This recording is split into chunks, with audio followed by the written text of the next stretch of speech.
Hello and welcome to this week's Not Another Couples podcast. Because we're not another couple, because I have my special guest in today who is... Hey, Flynn Roberts. Flynn Wacko Roberts the first. Welcome. It's been a while. Thank you for joining me today. So I'm just fiddling. Hello. Nice to meet you. We're shaking hands because we don't actually know each other really. Mm-hmm. How are we feeling?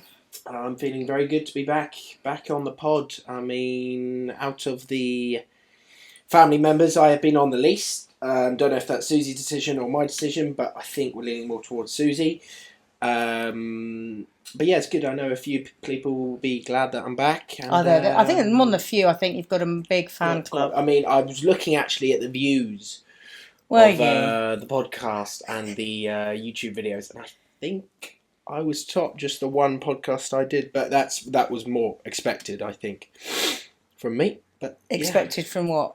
Oh, just because you have a big fan base. Yeah. I think there's a lot of people that want to hear what I want to say and what I have to say. Okay. Yeah. So modesty as well is obviously a good family trait that you've engaged. Uh-huh.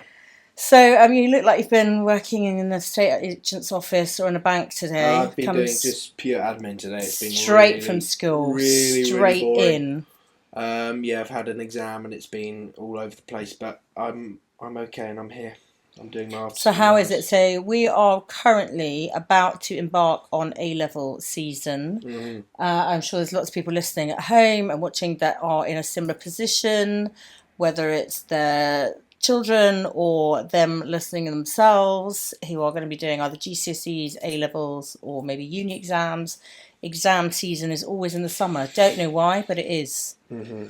And how is everybody feeling? What's the vibe at school at the minute? How's everybody feeling? There's a whole different vibe from the crew, being the boys. Okay, the crew. And the girls. I mean, the girls are in the library 24/7 stressing out. The crew, I don't know if it is we're just playing it up, but the crew are a lot more relaxed than I thought they'd be. Well, I'm relaxed. Some of the crew aren't. Some are. But yeah, there's.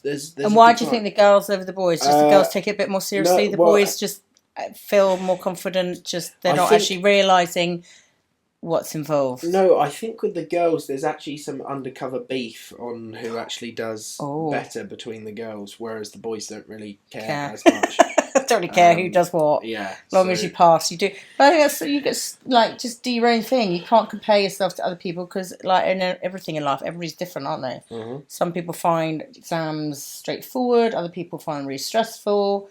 And it's not about being clever or not or whatever. It's just a weird scenario. And I think, you've been in a luckier position than some possibly because you chose to do. You chose to do. So you've basically finished your BTEC business. Well, there's no basically. I have finished. You have. I know. I was just being general. So you finished. So you finished one of your exams. You pretty much know what you're getting, unless they. I know you know what you're getting, but they've got to make sure that everybody's been marked on the same level, unless there's any anomalies to the marking system that you've been through. Mm-hmm. You pretty much know that's done and dusted, sorted. Thank you very much. So you are now awaiting 3 exams to sit, which is a pretty good scenario to sit in. Well, yeah, 3 exams, 1 2-hour and then 2 1-hour ones, which are pretty spread out as well. I mean, I've got one end of May and then it's like a week and a half and then till the next one and then 2 weeks till the next one, finished on 16th of June. It's pretty chilled, really, in comparison to people who have got maybe doing all their exams in one sitting. Yeah, I mean, I'm kind of treating each paper. I can say what subject I'm doing. Yeah, I'm treating each PE paper as an A-level, basically, because I don't really have... Well, obviously, I don't have any others, and then I can just ace those. Yeah, but that's it's a great position to be in. I think that people really put down the BTEC bit initially, as though it's it's just for people who aren't clever enough to do A-levels, and that's utter rubbish.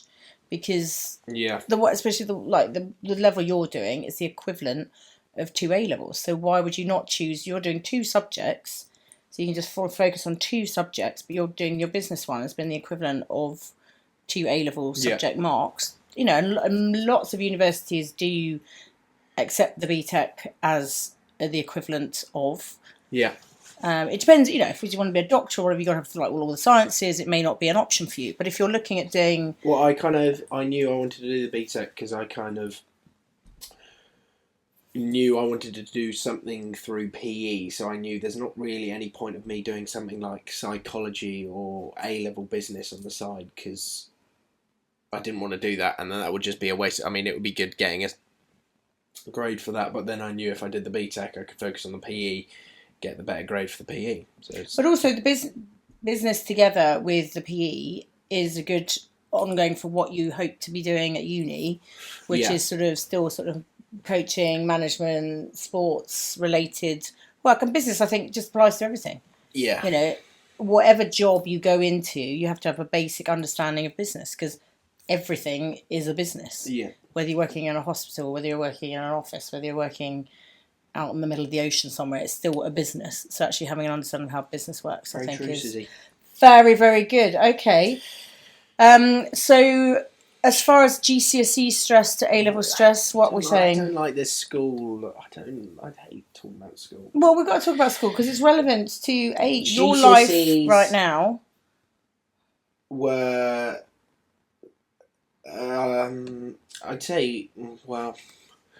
I'd say they're equal, because I'd say if I did 3 A-levels, I think that A-levels would be harder, but I think because of that, I'd say they're equal GCSEs. I mean... Well, I think with GCSEs, you tend to have a more... You've got to think about maybe like 8 to 10 subjects, rather than A-levels you're focused on 3. It's much more intense, I suppose, and much more full-on with A-levels, but you are hopefully focusing on 3 subjects over 10 or 8 to 10 subjects, which I think is probably... 8. Makes it a bit better. Yeah, I mean, I can't really remember the GCSE season, but I don't think there was much more stress now than... But I think that's the thing, people put so much stress on exams and schools and stuff like that, and actually, it's not the be-all and end-all of life. It used to be more so that if you didn't get a good education, and you didn't have exams, you didn't have this, that and the other, you couldn't succeed because that's all people were interested in. Mm-hmm. But now, there's so much more variety of work or... opportunities, or being an entrepreneur. You don't have to have all these boring qualifications that everybody used to have, and even getting a degree now is not such a big amazing thing. So you're speaking Flynn's shaking his head for the people listening at home. You're speaking straight facts, I think. I know. Well, I think it's just also sometimes people forget that, and everybody's so focused on and I think it depends in the school system as well. The school system's a bit broken as far as they just still follow this traditional path of exams, A-levels, university, blah, blah, blah, Try blah, to blah. leave school. Well, it's a bit late now. You only got a couple of weeks left anyway. Yeah, true. You might as well hang in there. So how are we feeling about the end of school forever? How's that feel? Well, actually, the crew were talking about muck-up day today. We got a few ideas lined up. Have you? Should I say the ideas? If you want to. If it's shareable, as in far as you don't want other houses to know. I mean, hopefully, Telf or any of them aren't watching. But this is his housemaster. So hang on. So first of all, end of school, you have what's called a muck-up day where all the houses, you dress up and you do silly games and all sorts of shenanigans. Be there. And then you also then obviously have final day, leavers ball, prize giving, all that sort of stuff. Yeah. So muck-up day, what are we feeling? What's the theme? Have we got a theme yet, do you think? The crew came out with an idea today that we were kind of just looking around school, and we're thinking of getting dressed up as the cleaners of the school. There's Epsom College stash of cleaners. Okay. And we're thinking of wearing their glasses. I mean, they all look very, very similar. So we're thinking of doing that, and then everyone having a different bit of cleaning stash, because that's never been done before. I mean, everyone was saying let's do minions or princesses, but that's been done so many times before. Princesses would be funny. We're also big thinking, rugby lads. Yeah, but it's been done so many times. Okay. So what we're thinking as well is we're going to go into the biology department, and we are going to grab a organ, and we are going to put this organ in the wall of our housemaster's office. We're going to drill a wall, and then we're going to put it in the wall. Drill a hole in the wall. Okay. And then put it in so it absolutely reeks. Because we're legends. We're not done.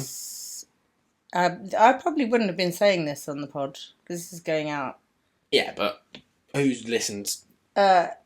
everyone. Hopefully no teachers. All of them. And we're also going to rent some animals. We are going to... You don't want to get expelled before your exam, so do you? We are going to... I know a guy who I can rent a cow from. We're going to... Guy. Who do you know you can rent a cow from? Fields. Each one of the crew, the fairer crew, are going to rent an animal each. I Bagsied the cow. I'm over here. I Bagsied the cow. Mm-hmm. I think one of my mates Bagsied a hedgehog. I think one of my other... he wanted a squirrel, one of my other mates. So the crew will be just walking around. Going to catch a squirrel. Good luck. I mean, I'll probably be riding the cow because I'm a bit of a legend like that. Just rolling around school, basically. So yeah, that's the plans. Okay. And there's also a water balloon fight that like the whole school, our whole year does as well. But when we got our animals, we're pretty OP on that. OP, what does that Overpowered. Mean? Okay. Sorry. Just for the viewers at home and people over the age of 20 who don't understand what you're saying. Mm-hmm. So okay. yeah. So that's exciting. But how do you feel like... I don't. Suzie. I don't. Suzie. I don't like to. I am your mother. I don't like to. If some people think about it too much, and they're always talking about like the end of year school. If I don't think about it too much, enjoy. Oh no, I don't. I'm not trying to doom and gloom. I know. I'm not hedging. I don't want you to start crying. With you interviewers these days, you're trying to get the worst out of me. I'm not trying to get the best out of you, Flynn. Not the worst. Yeah, I'm just enjoying it as it goes, not really thinking. That's what you have to say. You just rebuff the question. Thank you. And you go, done. No comment. Yeah. Thank you. I'm just looking forward. You just like blag. Mm-hmm. I'll ask you later. Okay. Cool. And what else was I going to speak to you? I can't remember. Oh, so summer plans. Obviously, once the exams are over, we have the whole summer. Well, you don't really, but quite a big chunk of summer. So you have got a few trips planned already. Mm-hmm. You've got a boys' trip. Got a romantic trip. That hasn't been confirmed yet. Not been confirmed. Not been confirmed with your parents to pay for it yet. Well, I could, help out on that. Can you? Mm-hmm. Right, okay. I'm starting washing cars. You heard it here first. You've done one car and you got £10. I'm thinking of... That's a lot of cars. I'm thinking of going maybe just like as soon as the exam finishes, go to Ibiza with the PE lads. Then obviously we got the end of year, and then I'll go to. Sorry, reality is. Hopefully, go on a holiday with a female. Not a female. Your female. Right. But no, so you've got a boys' trip. And no, that I'm doing it in order. So a female. Oh, so that's first, is it? A female. To Spain first. Yes. Is that straight after like Leavers Ball? Yeah. Before the other trip. And then the crew are going to Malia. The crew. The A team for anyone who's watching. There's other teams out there, but we are the A team. Then we've got. Wow. Hello. I talked to Dad about this. Oh, here we go. About a few... No, working with working. Actually getting some money. Marquee company. Project Marquee. Me working with one of my friends. A bit of labouring. Okay. And then the family have been convinced to go to Portugal on the family holiday. So you basically got 3 holidays so far. And see how that works, and then I don't know how the dates are going to work out because I know the family are going to France. You're not coming. I'm not going. Well, depends on your A-level result, really. If you get exactly what you should get and hope for, then you'll be off to do some pre-season rugger. Yeah. So there may not be an opportunity for you to you don't know. Come with us because you'll be somewhere else. So that's the plans. Okay, nice. Good summer. It is a decent summer, and then a few rounds of golf. We're seeing Bruno Mars. So what we also... Oh yeah, Bruno Mars. We're going to go see Bruno Mars. That's going to be really cool. Mm-hmm. And so how are you feeling about like going to uni and looking after yourself? Because currently you have a full-time performance director, manager here that does stuff for you, and you are open to doing stuff for yourself. It's just time. The minute you don't have that time, but when you go, there isn't an option. When you go to uni, you've got to be a bit better with your time management. This is going to sound bad, but don't say it. To my fans out there, Hi Stu, Mark, Amber, Suzie, they all like say, "Oh, I rely on Suzie." No, that's not why I'm sorry, implying. you don't say this. Mark and Amber say this. You rely on Suzie all the time to make your food, do the clothes, all of that. I get the time thing. Obviously, I'm a busy guy. So I think as well. It sounds bad, but I'm kind of choosing the easier option. Obviously, if you stop doing it for me, I would clearly do it. But I'm just kind of enjoying it while it lasts at the moment. And so I'm very happy, like I've always said to you, I'm happy to do it, but there's a few little habits that we're going to change, not just with you, just with everybody in the house when they're here. Because there's certain things that I'm very happy to do because I have the time to do it. But there's a lot of stuff that I do that actually I think other people have just got in a habit of me picking up the pieces when they don't need to be. No, it's not a go. It's just so that I then enjoy doing the things that I want to do for you, and I don't think I'm doing everything. Yeah? So all I'm saying to you is, like, when you've got time now over exam study period, because you're not going to be revising all day every day, you're going to be doing windows of, and when there's like breaks, we're going to try and just do some cooking. So you learn maybe like 4 or 5 dishes that you can make, basic stuff. This is the first time I've heard of this, by the way. I know. When you go to uni, you can feed yourself. Again, because you can't just rely on delivery. Again, people don't think I can cook. No, come on. But I can. I just choose not to. No, you can cook, but it's just getting in the better habits of realising what ingredients you need, time. It takes time. And also just quick, easy stuff that you can literally, because you're going to be busy when you're at uni. You're not going to have loads and loads of time. Yeah.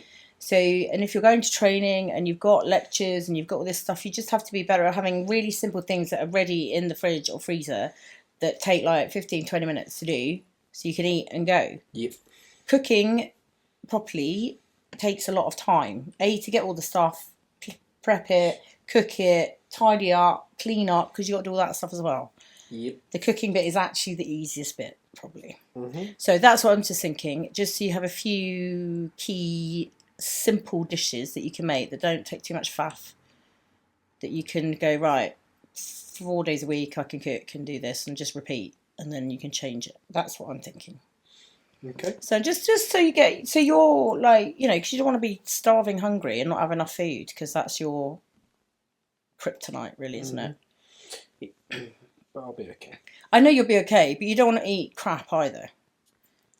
Is in like, you know, pizza and quick pasta stuff all the time. You can have that, obviously, some of the time. Yes, ma'am. So that's what I'm thinking. That's what I'm thinking, is that we do a little bit more stuff. That's what I'm planning. Okay, I've got a few little questions for you. Hang on. We're going to do a little quick fire. What? Hang on. I've got a question for you. Oh, sorry. I don't know whose podcast this was. Or should I leave it till the end? I don't know. Okay, how long will it take me to answer? You ask these questions. I've got a quick fire questions. Okay, go on. And then I want to talk about one other thing. Okay. All right. So, quick fire. I'm going to ask you 2 things. You just got to answer one or the other. It's like this or that. Okay. So, chocolate or vanilla? Chocolate. Morning or night person? Night. Stay in or go out? Stay in, the crew no. Sun or snow? Tricky. I'd still say sun. Sun. Text or call? Cool. Cats or dogs? Dogs. Of course, I know that one. Sweet or savoury? Savoury. Crew no. Would you rather have super strength or invisibility? Already have one, so invisibility. You got super strength, have you? Yes. Have you now? Okay, interesting. Okay, this is a good one for you. Would you like unlimited money or unlimited time? Money. Camping or hotel? Glamping. That wasn't the option. Okay, hotel. Okay, there we are. All right, that was it. Thanks, folks. Okay. What I would also like to talk to you now is about your gambling addiction. It hasn't really, not yet anyway. So betting is your new, some of you and the boys. Before we carry on, I'm currently up. And you're over 18, so it's okay. Yep. We do not promote this. No, we don't promote betting, gambling, but you've Except just... from if one of my friends knows, shout out Jesus Christ. I more call it not a gambler, I call it a high-risk sports analyst. Okay. Yep. So you're only betting on sporting things. So you bet on you can bet on anything else. You can bet on anything. But through So you bet on the Grand National once. That only happened once. So the Grand National is once a year. But it's okay. So this weekend, for example, you bet on the Grand National. What happened my first bet was on the Six Nations. And throughout the whole of the Six Nations, I did not win any money. So we were down. And then, let me try and get this in order. So when you're betting like £2. Yeah. Small amounts for big wins. Accas. Small amounts for big wins, okay. And then I went to the horse racing with my mate, where it was like, obviously, real life betting, where I made a profit of £30. 13? 30. 30, did you? Yes. I didn't know that. What made you get it either? In the back of my phone, but then what was next? There was something next. I don't think there was anything next. And then the Grand National, and then. And what happened with the Grand National, Flynn? Didn't you have a bit of a so blip? I betted on Panic Attack, who was not betted. I betted on. It's not betted. It's not a word. I bet on Panic Attack, who was the favourite, and he was the first horse to fall. I then changed my bet to, I can't remember who, but he actually ended up winning the race. So when I betted on him, I could have won. When I bet on him, I could have won £60 if he won. I thought he fell over, so I changed my bet mid-race to the other one, to another mistake. To another horse who then did actually fall over. So then I was like in all sorts of, I was angry all sorts of bother. And then I see my old horse coming through at the end and winning. And I lost my... This is what you learn. This is how you learn. But... So we were down. But then the Masters came about and we were up. We betted on Scotty Scheffler. Bet on Scotty Scheffler to come top 3. We bet on Justin Rose to come top 3. And we bet on... which... made profit, but then I did bet a few on Bryson DeChambeau and he got cut. So you were betting with who was it? Was it Justin? Who was it to get the putt within 20? Oh, I betted on Rory McIlroy on his last round in the 5th and 7th hole to get his second shots within 20 feet, which happened on the 7th, but not the 5th apparently. Even though he got it on the green on the 5th. It's very clever. How do they know? I know, Suzie. How do they know these things? So when you bet, do you do it because you just enjoy the fun of it, or do you bet because you hope to win money? I do it more because it makes some of the sports that I'm watching more exciting. Yeah, I suppose you're sort of invested in what they're doing rather than just them winning and winning. Like I wouldn't obviously watch the Grand National if I didn't. No. And what's your view on the Grand National then? Because it's been going forever, and I remember with my grandparents and everybody putting a little bet on or whatever just within the family on horses and stuff. Or we'd give it to our granddad and he'd go off and do it because he was obsessed by doing it. But it is quite brutal. There's always at least one horse that has to be put down, and it's all a bit sad.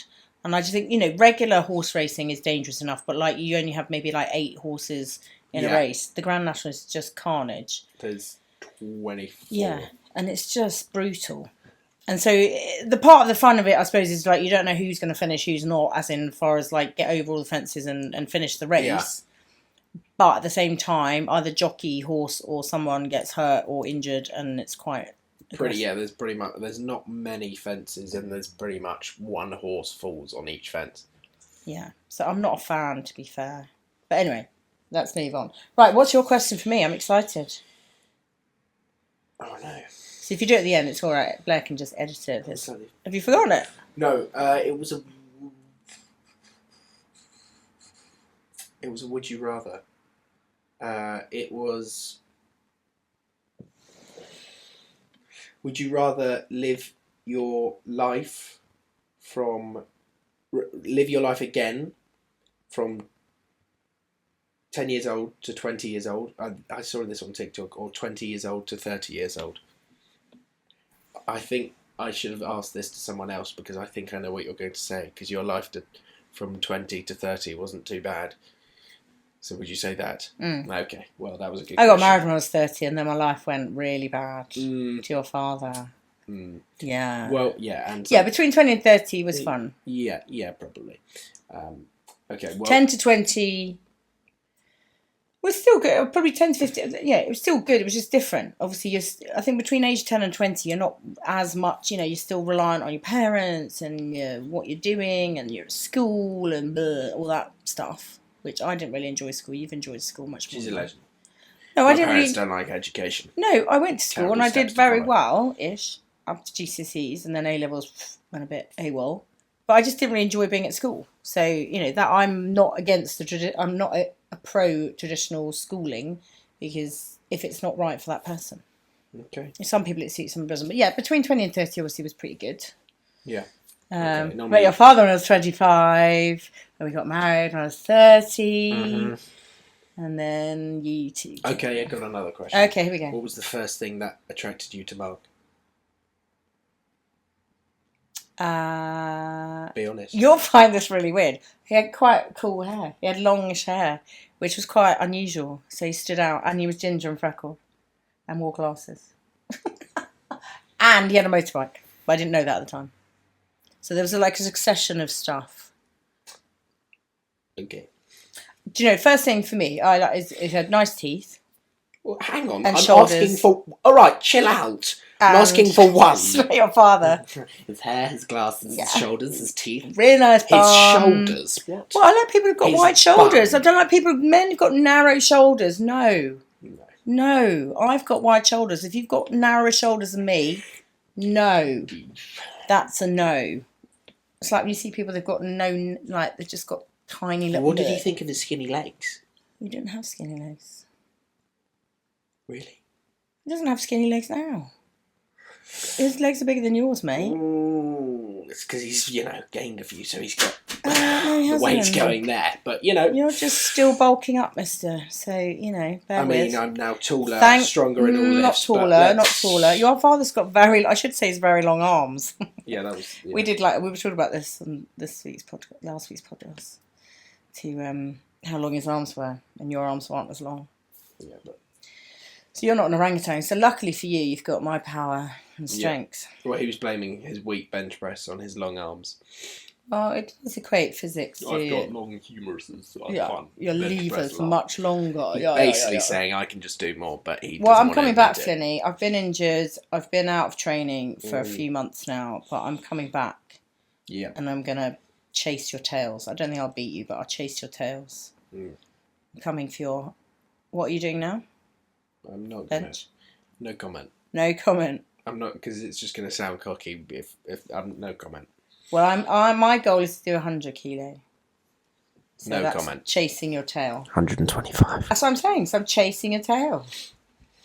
I don't think I'll ever beat you. You're an 18-year-old boy, so... Well, I didn't really expect you to, but I would be slightly embarrassed if you did beat me. Well, exactly. But if you get 100, then that's pretty aura for a 54-year-old. That is pretty aura. I think people would be pretty scared. Menopausal woman. Well, I was doing reps at 70, so that's not bad, is it? Yeah, but there's 30 kilos. I know it's 30 kilos, but that was reps. That's like reps of 7 sets. You'll get it. 7. I'm going to come back. All right, kids, thanks for watching. Join us again. Special guest star Flynn Wacko Roberts of the Roberts family. Massive viral. You haven't done your shout out. Quick shout out, please. To anyone. To who was at our house yesterday? You said you were going to shout out, mention. Oh, shout out Stuart Coleman. Big fan of Not Another Couples podcast. Big, huge fan. So I know you appreciate this shout out, Big Stu. He has actually sat in the pod chairs when he's been around here. Very excited. And shout out, if he is watching, Dr. Telford Mason, my boy. He is running half marathon. He is running the London Marathon. Running the London Marathon. So yeah, good luck to anyone who has run. So this is coming out obviously after the marathon. So if you've run the London Marathon, well done. Well done. If you saw a doctor running around with an orange t-shirt, That's my boy. Okay. Brilliant. Good luck to everyone. Anyway, see you. Peace.